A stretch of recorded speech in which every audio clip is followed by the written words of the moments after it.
पत्रकारिता छोड़ राजनीति में कदम रखा, लेकिन सवाल ये नहीं है सरकार छोड़ लोकसभा में कदम रखा और दिल्ली की 7 सीट पर बीजेपी आगे चल रही है जो रुझान है।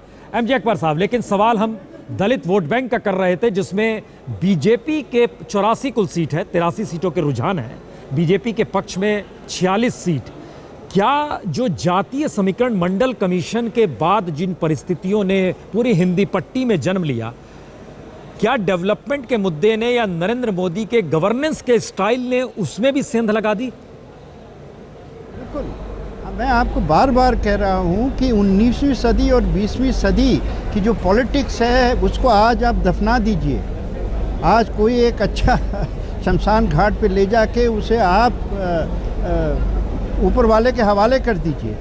आज हम एक मोदी क्रांति देख रहे हैं, मोदी रेवोल्यूशन देख रहे हैं, क्योंकि ये रेवोल्यूशन जो है वो हिंदुस्तान की जनता के दिल के साथ जुड़ा हुआ है। क्योंकि हिंदुस्तान की जनता क्या चाहती है, वो एक अच्छी ज़िंदगी चाहती है। कोई भी इंसान यही चाहता है, अपने राजनीतिज्ञ से एक अच्छी ज़िंदगी चाहता है।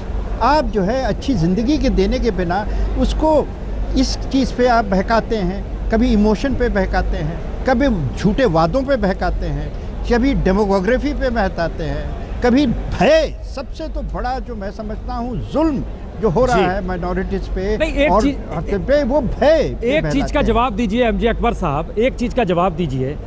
संगठन तमिलनाडु में बीजेपी का नहीं है, बंगाल में बीजेपी 0 है, लेकिन इस बार वहां भी दस्तक हुई है। तो संगठन के विस्तार से आगे नरेंद्र मोदी आकर खड़े हो गए हैं क्या?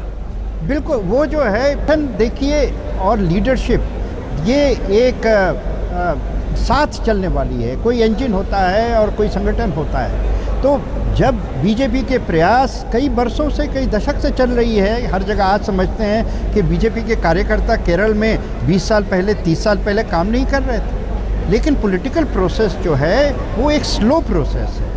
कभी कभी उस प्रोसेस में एक करंट, एक इलेक्ट्रिसिटी आ जाती है और इस इलेक्शन से हर जगह एक नई ताजगी आई है उस करंट में। इसीलिए केरल में जहाँ पे कोई नहीं कह रहा था कि कुछ भी मिलेगा, वहाँ 1% वोट है। अब बंगाल में भाई कितने सीट मिलेंगे मैं तो अभी नहीं जानता हूँ, लेकिन आपको इतना मैं बताता हूँ कि बीजेपी का वोट जो बढ़ा है ये हिस्टोरिक वोट मिला है। उड़ीसा में भी यही हाल है। बिहार में जितने भी पंडित थे और अपने आप को महापंडित थे, आपने तो एग्जिट पोल पे और उस पे बहुत पैसे भी खर्चे किए होंगे।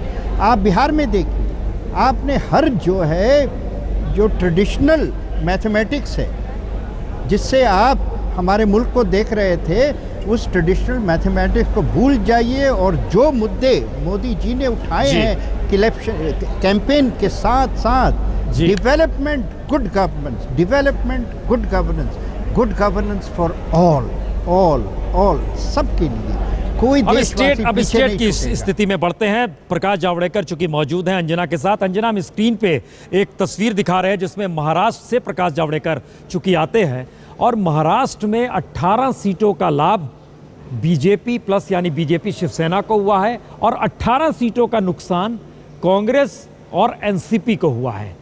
और प्रकाश जावड़ेकर समझ रहे होंगे कि वहाँ की राजनीति में अठावले का जुड़ना हो, एमएनएस की मूक समर्थन हो, इन सब सियासत के साथ उनसे जरा हम जानना चाहेंगे और आप भी उनसे पूछें कि यह मोदी का कमाल है या ऑर्गेनाइजेशन वहाँ पर बड़े भाई की भूमिका में कभी शिवसेना भी रही है, ये उनके आपस के गठबंधन के तालमेल का परिणाम है। महाराष्ट्र में 18 सीट का घाटा कांग्रेस को, 18 सीट का लाभ बीजेपी को।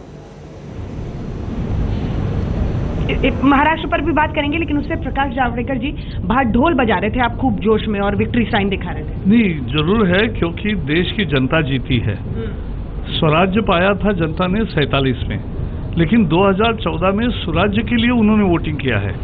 लोगों को अब बकवास नहीं चाहिए। सेकुलरिज्म, कम्युनलिज्म, पूरा कम्युनलिज्म करने वाले, कास्टिस्ट पॉलिटिक्स करने वाले कहाँ के सेकुलरिज्म बने? तो लोग तरक्की के लिए वोट डाल रहे हैं। अच्छी शिक्षा मिले, अच्छा स्वास्थ्य लाभ हो और अच्छे रोजगार के अवसर निर्माण हो, इसके लिए लोगों ने वोट दिया है। और मोदी के नेतृत्व पे मोहर लगाई है कि कोई काम करने वाला चाहिए और काम करके दिखाने वाला चाहिए। तो इसलिए जो 12 साल की कांग्रेस ने हेट कैंपेन चलाई थी वो परास्त हो गई। कांग्रेस ने जो नकारात्मक राजनीति की वो परास्त हो गई।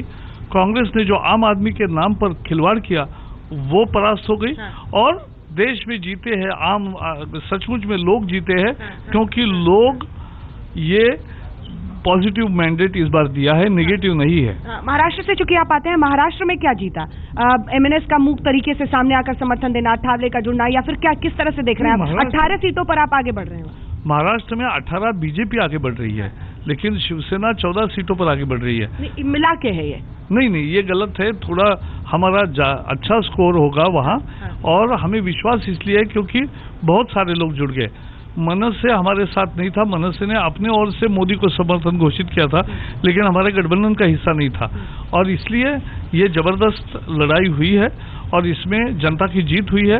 मोदी के नेतृत्व पर मोहर लगी है। संगठन या मोदी, किसकी जीत है ये? अब दोनों मत कहिए। मोदी के नेतृत्व में बीजेपी की ये जीत है। तो मोदी मय हो गया ना सब कुछ? नहीं, ये देखो, मोदी भी यही कहेंगे, क्योंकि हमारे पहले आडवाणी जी प्रधानमंत्री के उम्मीदवार थे, उनके इर्द गिर्द में प्रचार योजना होती है। पहले अटल जी थे तो उनके इर्द गिर्द में होती थी, और इसलिए इस बार मोदी हमारे प्रधानमंत्री के प्रत्याशी थे। यहाँ व्यक्ति पूजा वाला ये पार्टी नहीं है, लेकिन एक निश्चित है कि नेतृत्व की जगह होती है।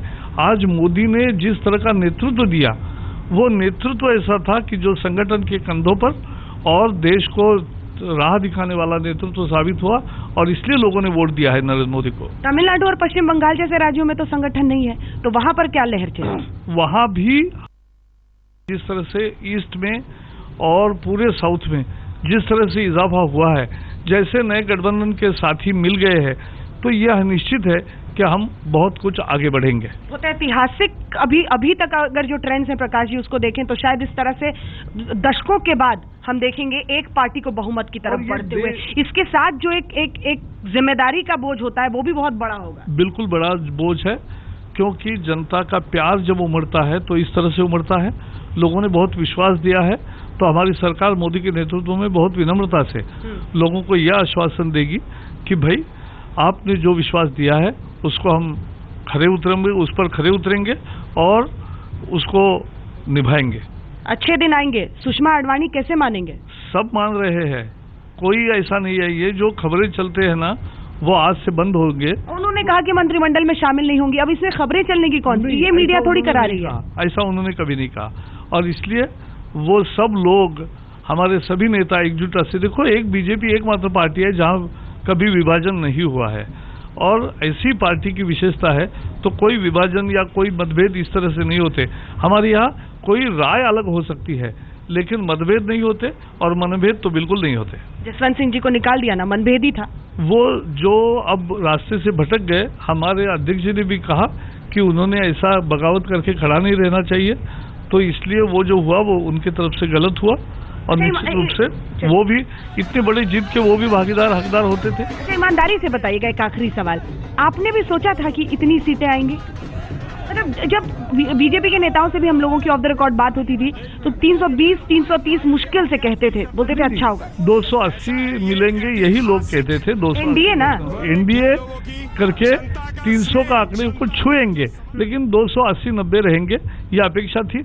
लेकिन जनता देती है तो छप्पर फाड़ के देती है। और अगर बहुमत की सरकार आई, जो 3 मुद्दे थे आपके, आर्टिकल 370 से लेकर राम मंदिर, मुद्दे आपको किसने कहा? देखो, आर्टिकल 370 हमारा मुद्दा नहीं है। नेहरू जी ने कहा था कि ये घिसते घिसते गिर जाएगा, और ये तो ट्रांजिएंट प्रोविजन थी।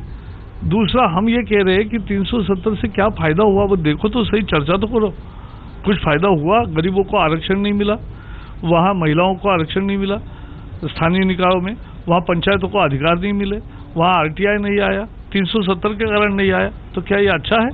दूसरा, जहाँ तक राम मंदिर का मुद्दा है, हमने पहले ही कहा है, एनडीए की भूमिका है कि उच्चतम न्यायालय में मुद्दा है, क्योंकि उच्च न्यायालय ने तो माना कि ये राम मंदिर था, और उसको ढाकर ही बनाया गया था मस्जिद, और वही राम जन्म हुआ थे। तो ये सब बातें साबित हुई है। अब उच्चतम न्यायालय का फैसला आए, और या दोनों समुदाय आपस में समझौता से करे, तो ये भव्य मंदिर बनेगा। राम मंदिर तो वहाँ है। दूसरी चीज है, जो समान नागरिक संहिता की बात करते हैं लोग, तो वो तो अंबेडकर की संविधान में है, तो संविधान की मांग है, वो बीजेपी की मांग कहाँ से हुई? जी, यकीनन जिस बात का जिक्र हो रहा है, हम इसका दूसरा हिस्सा इसलिए जानना चाहते हैं कांग्रेस को लेकर एक तस्वीर हम स्क्रीन पे दिखला रहे हैं। ये पहला मौका है जब केसरिया रंग से लग रहा है समूचा हिंदुस्तान, केसरिया रंग में आ गया है।